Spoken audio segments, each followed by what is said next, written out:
म जस्तै अन्य प्रतिस्पर्धी मित्रहरू र यहाँ उपस्थित सम्पूर्ण महानुभावहरूमा म एसए श्री सगरमाथा जनता माध्यमिक विद्यालयको कक्षा 11 मा अध्ययनरत छात्रा रोशनी राईको तर्फबाट स्वीकार्नुहोस् कोटि कोटि नमस्कार।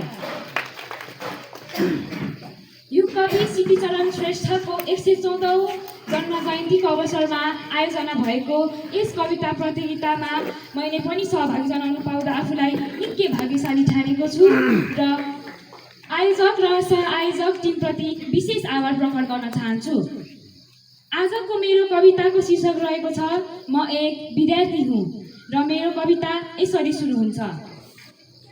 म एक विद्यार्थी हुँ, भारी किताबको बोझले अनेक विषय अनि अन्य धेरैको आशा पूरा गर्न म विद्यालय जान्छु किनकि म एक विद्यार्थी हुँ। आफ्नो इज्जत जोगाउन पनि यहाँ रहर मारेर विषय छान्नुपर्छ। म कति काबिल छु भन्ने मूल्याङ्कन गर्न पनि यो समाजलाई मैले पढ्ने विषयको नाम थाहा पाउनुपर्छ किनकि म एक विद्यार्थी हुँ। जिन्दगीको पानामा सुख भर्न विद्यालय छिरेको म आज इज्जत जोगाउने किताब खोज्दैछु, आज इज्जत जोगाउने किताब खोज्दैछु।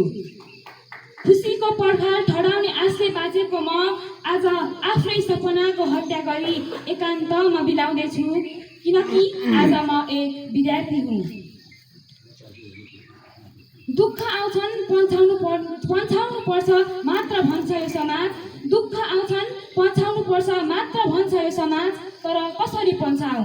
मेरो आँखा सामु हिजो जन्मेको बच्चाको दिमागमा त भाटा हानी ज्ञान भरिदिने प्रविधिले दुःख भरिदिएको छ। दिनानुदिन आउने खबर आफ्नै शिक्षकद्वारा विद्यार्थीको बलात्कारले यहाँ नारीको लागि भविष्य भन्दा पनि दानव रूपी मान्छेबाट जोगाउन गाह्रो छ। यहाँ नारीको लागि भविष्य भन्दा पनि दानव रूपी मान्छेबाट जोगाउन गाह्रो छ। अब सोच बदल तिमी, मिठो बोलीमा सत्य लुकेको छैन।